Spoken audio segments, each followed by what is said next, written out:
గత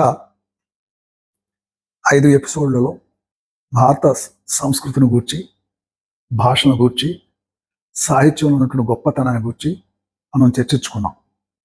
ఈరోజు మహిళా సాధికారతను గురించి మాట్లాడాలి అనుకున్న సమయంలో మా మిత్రుడు దత్తారెడ్డి గారు, మీసాల లక్ష్మణ్ అనే ఆయన గారు జాషువా గారి గబ్బిలంలోని పద్యాలు పాడిన విధానాన్ని గురించి నాకు ఒక వీడియో పంపించారు. అప్పుడు నేను ఆలోచించాను, రేపు సెప్టెంబర్ 28వ తారీఖున కీర్తిశేషులు, నవయుగ కవి చక్రవర్తి, కవి కోకిల మొదలైన బిరుదులు కలిగినటువంటి శ్రీ జాషువా గారి జన్మదినం ఉంది. అందుచేత ఈసారి జాషువా గారిని గురించి నాకు తెలిసిన కొన్ని ముచ్చట్లు చెప్పాలని నేను ఈ యొక్క కార్యక్రమాన్ని ఆరంభిస్తున్నాను. జాషువా గారు గబ్బిలం రాసినప్పుడు అది ఒక ప్రత్యేకమైనటువంటి ప్రక్రియ. ఆంధ్ర సాహిత్యంలో ఎవరో ఊహించినటువంటి, ఎవరో సాహసించినటువంటి గొప్ప కావ్యాన్ని గబ్బిల రూపంలో జాషువా గారు తీసుకొచ్చారు.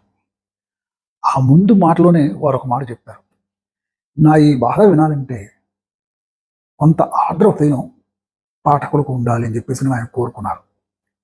పైగా ఇంకో చెప్పారు, ఎందుకు ఈ గబ్బిలం రాయవలసి వచ్చింది? కాళిదాసు గారు మేఘ సందేశాన్ని రాశారు, దాన్ని బట్టి నేను ఈ గబ్బిలం అనేటువంటిది రాయవలసి వచ్చింది. ఎందుకంటే మేఘ సందేశంలో కథానాయకుడు విరహాగ్ని బాధకు లోనైనవాడు, వేరే నా యొక్క గబ్బిలంలో నాయకుడు క్షుధాక్తి ఇబ్బంది పడినటువంటి వాడు. అంతేకాకుండా అక్కడ మేఘ సందేశంలో ఆయన పడింది 1 సంవత్సరం, ఆ విరహాగ్ని బాధ పడింది 1 సంవత్సరమే. కానీ ఇక్కడ తరతరాలుగా ఒక ప్రత్యేకమైన జనసమూహం అనుభవిస్తున్నటువంటి ఈ బాధని నేను పాఠకులకు చెప్పదలుచుకున్నాను. అందుకే నేను గబ్బిలం రాస్తున్నాను అని చెప్పాను. అసలు మొదటి పద్యం మీరు చూడండి, మొట్టమొదటి ఇంట్రడక్టరీ పార్ట్లోనే, నా కులాన్ని, నాకున్నటువంటి కలిమిని గబలించి నన్ను పిప్పిని చేసినటువంటి ఈ భారత వీరుని పాదాలు పిప్పి తగలకుండా నేను చెప్పులు కొట్టి అతనికి ఇచ్చాను. ఓ భారతమాత, నా రుణం ఎప్పుడూ తీర్చుకోలేవు. నువ్వు అప్పు పడ్డావు, నా శ్రమకు నువ్వు అప్పు పడ్డావు అని చెప్పేసి అని రాస్తాడు. అంతేకాకుండా మరొక పద్యం, అసలు ఎందుకు చాలామంది శ్మశాన వాటికలోని పద్యాలు చదువుతారు. ఎన్నో ఏళ్లు గతించిపోయినవి కానీ శ్మశాన స్థలి కన్నులు మోర్చిన మందభాగ్యుడు ఒకడైన కానరాడక్కట, ఎన్నాళ్ళి చలనంబు లేని శయనం ఏ తల్లులు అల్లాడురు నిక్కంబిందు పాషాణం. ఆ కన్నీటి దీనికి నిక్కంబిందు పాషాణాలు అని చెప్పేసి అని రాస్తాడు. నా ఉద్దేశంలో దాన్ని గనక ఆయన గారు ఒక పద్యం రాశారు దీనిలో, గబ్బిలంలో. ఏమిటంటే, ఈ కులం లేని వాడికి కొడుకును కని ఈ అఘాతంలో పడివేయటం ఎందుకు ప్రశ్నిస్తాడు. మరొక మాట రాస్తాడు, కట్టు బానిసనే నాకు భార్య ఎందుకు, అందుచేతనే ఈ గబ్బిలంలోని నాయకుడు బ్రహ్మచర్య దీక్షతో ఒంటరిగా ఉంటాడు. ఇక్కడ అఘాతం అని ఒక మాట వాడాడు. కులము లేని కుమారులను కానీ ఈ అఘాతంలో పడేటువంటి ఈ అఘాతము, శ్మశాన వాటికలోని శ్మశానం, ఈ రెండు కూడా ఒకటే. అక్కడ బ్రహ్మ పంచములు కని ఆ శ్మశాన వాటిలో పడేసి వాళ్ళని కాల్చి చంపేశారు. మళ్ళీ తిరిగి వాళ్ళ పైకి రానివ్వరు కూడా. అలాగే అటువంటి బ్రహ్మ, నా తండ్రి బ్రహ్మ చేసినటువంటి పొరపాటు నేను చేయదలుచుకోలేదు. నేను నాకు కులం లేకుండా నేను ఎవరినో కానీ వాళ్ళని ఈ అఘాతంలోనూ ఈ శ్మశాన వాటిలో తిరిగి నేను పడవేయదలుచుకోలేదు అని చెప్పేసి అంటారు. అది అసలు అనుభవించుకోవాల్సిన తీరు. అది ఎంత హృదయ విధారకంగా ఉంటుందంటే మీకు, అంటే ఆ గబ్బిలం కానీ లేకపోతే శ్మశాన వాటికి కానీ చదివితేనే అర్థం అవుతుంది. ఇది నాకు అర్థం కాదంటే జాషువా గారు ఏ రకంగా నిమ్న కులస్తులయ్యారు అనేటువంటిది నాకు చాలా కాలం నుంచి ఒక రకమైనటువంటి అనుమానం ఉంది. ఎందుకంటే 4 పడగల ఐందవ నాగరాజు సామ్రాజ్యం చేసే మన భారతావనిలో మామూలుగా తండ్రిని బట్టి కులం ఉంటుంది. కానీ మరి జాషువా గారి విషయంలో ఎందుకు అలా జరిగింది? మరి వారిని బ్రాహ్మణ జాతిగా వర్ణించడానికి వెళ్ళలేదు కదా. దీనికి కారణం ఏమిటి? జాషువా గారు ఒక చోట అంటారట, మరి నాకు ఖచ్చితంగా తెలియదు కానీ, ఎవరు ఏమనుకున్నానేమి కానీ నన్ను వరించిన శారద లేచిపోవునే అని చెప్పేసి అన్నారట. అంతేకాదు మరొక పద్యం కూడా చెప్తారు. నా కవితా వధూచి వదనంబును చూచి ఎగాదిగా చూచి, పైగా బలిరా అన్నవారు నీ కులమేది అని అడిగినప్పుడు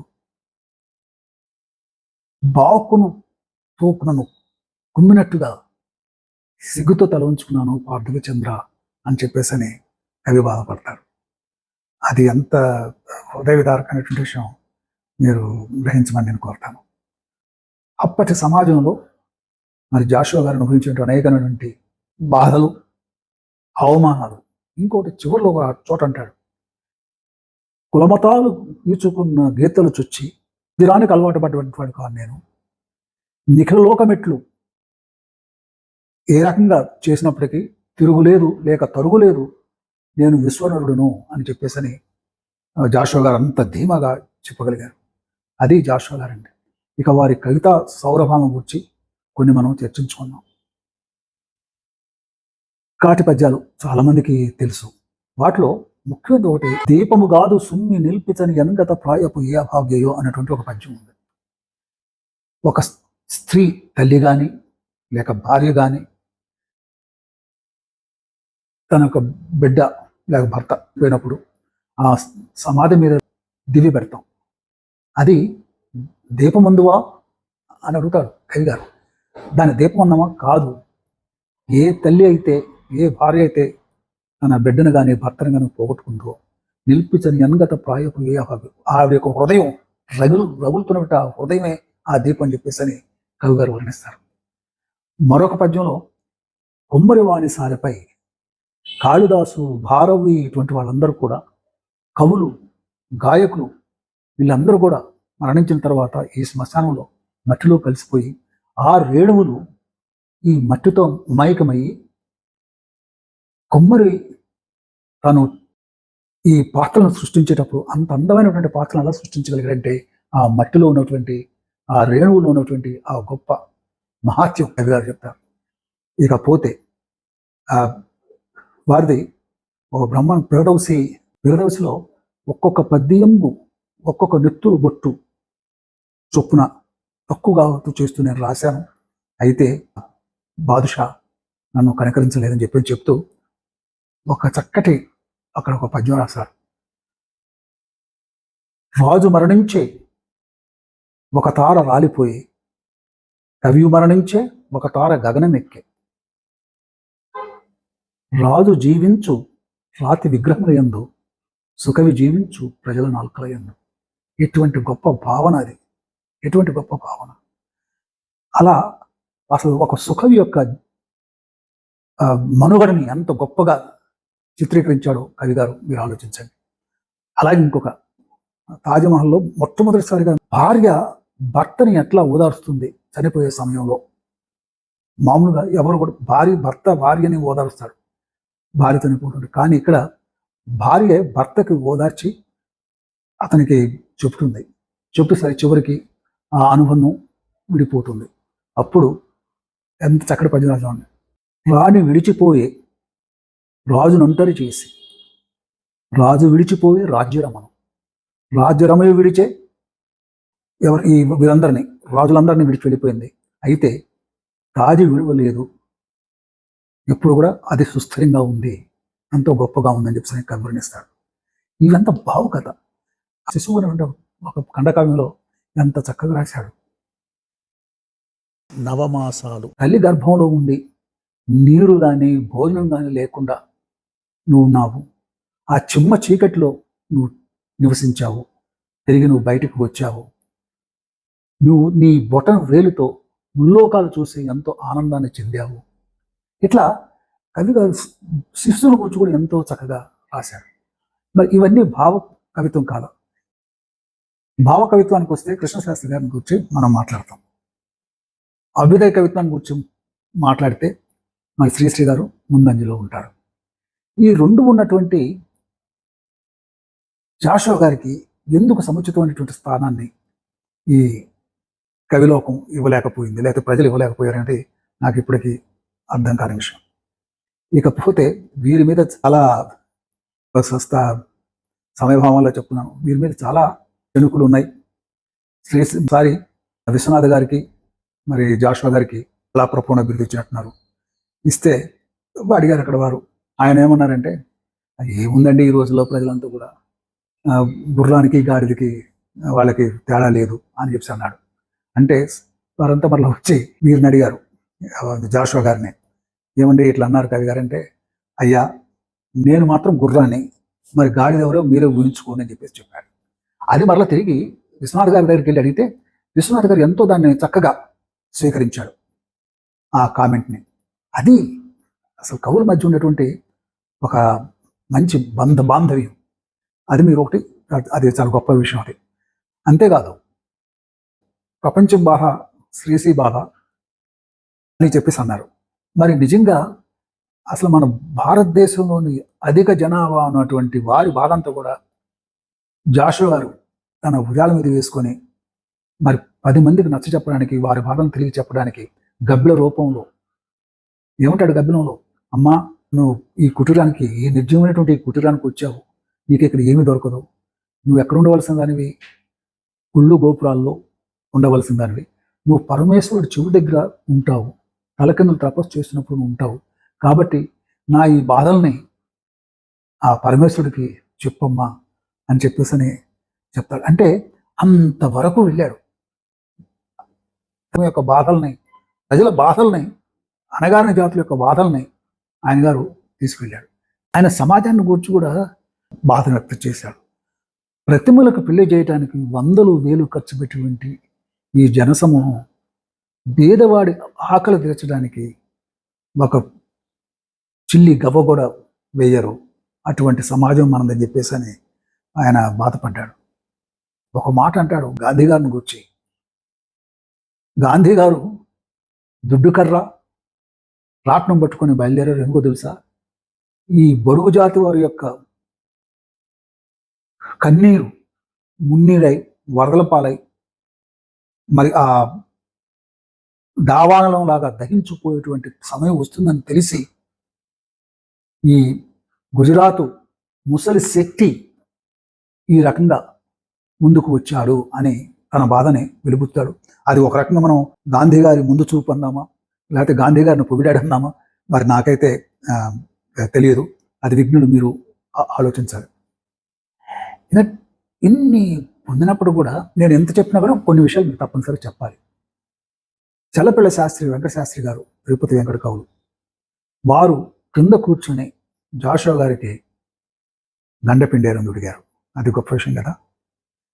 అందుకనే జాషువా ఒక మాట అంటారు, నేను ఈ కుల మతాలకి ఎదిరిస్తాను. ఒక మాట, ఒక మంచి, నా గురువులు 2, ఒకటి పేదరికం, ఒకటి కుల మతాలు భేదం, వివక్ష.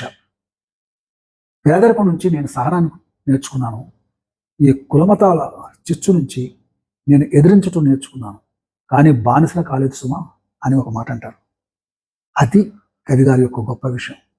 మరి ఇంత చేసినా కూడా చల్లపిల్ల వెంకటశాస్త్రి గారిని ఏ రకంగా ఆయన అసలు పొగిడారు అసలు మీరు ఆలోచిస్తే, ఆయన ఒకటే మాట అంటారు, నేను మనుషులకు వ్యతిరేకం కాదు, లేకపోతే ఏ వర్గానికి వ్యతిరేకం కాదు, కానీ నేను అనుభవించిన బాధలు కూర్చి నేను చెప్పుకుంటున్నాను. నేను ఎవరిని తోలనాడేటువంటి లేదు, తులనాత్మకంగా పరిశీలించేటువంటి వాడినే అని చెప్పేసి అని ఆయన గారు చెప్పుకున్నారు. అలాగే ఇప్పటి గుంటూరు జిల్లా బోర్డు ప్రెసిడెంట్ గారు కల్లూరు చంద్రమౌళి గారు గబ్బిలం పుస్తకం ఆమూలకంగా చదివి దాన్ని అంకితం చేసుకోవడానికి ఆయన ఇష్టపడ్డారు. దీపాల పిచ్చే శాస్త్రి గారు, జాషువా గారు ఇద్దరు కలిసి అవధానం చేసే సంగతి మనకందరికీ తెలుసు. అది ఎందుకు పొసగలేదు, మరి ఎందుకు వారు కంటిన్యూ అవ్వలేదంటే ఏదో చెప్తారు కదా, పిచ్చి జాషువా పిచ్చి అందువల్ల సరిగ్గా కుదరలేదంటే కాదు. అక్కడ కొన్ని శక్తులు అడ్డుపడ్డాయి. అటువంటి దీపాల పిచ్చయ్య శాస్త్రి గారు లాంటి మహానుభావుడు ఈయనతో కలిసి పనిచేయటం బహుశా కొంతమందికి ఇష్టం లేక ఇటువంటి ఒక దుమారాన్ని లేపారని నేను భావిస్తున్నాను. అట్లాగే చాలా ఉన్నాయి. ఒకసారి జాషువా గారు పాపం అన్నం వండుకుంటున్నారు. వండుకుంటే ఎవడో వచ్చి పద్యం చూసి, అయ్యా కవి గారు నీకు ఇక్కడ ఎత్తిపోయిందండి అని అంటే ఎంత కాన్ఫిడెంట్గా, అరే ఎత్తి కాదురా నీ మతిపోయిన చూసుకున్నాడట.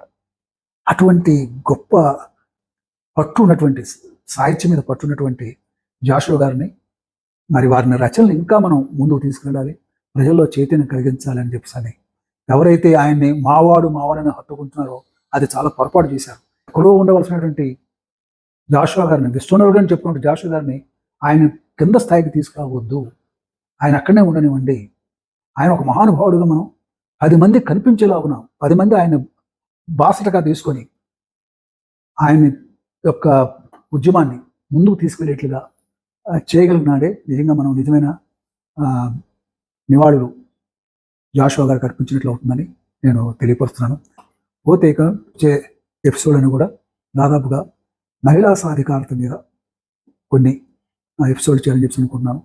ఎవరైనా సరే ఏమైనా మంచి సమాచారం ఉంటే నాకు అందజేయవలసిందిగా నేను మిమ్మల్ని కోరుతున్నాను. ధన్యవాదాలు.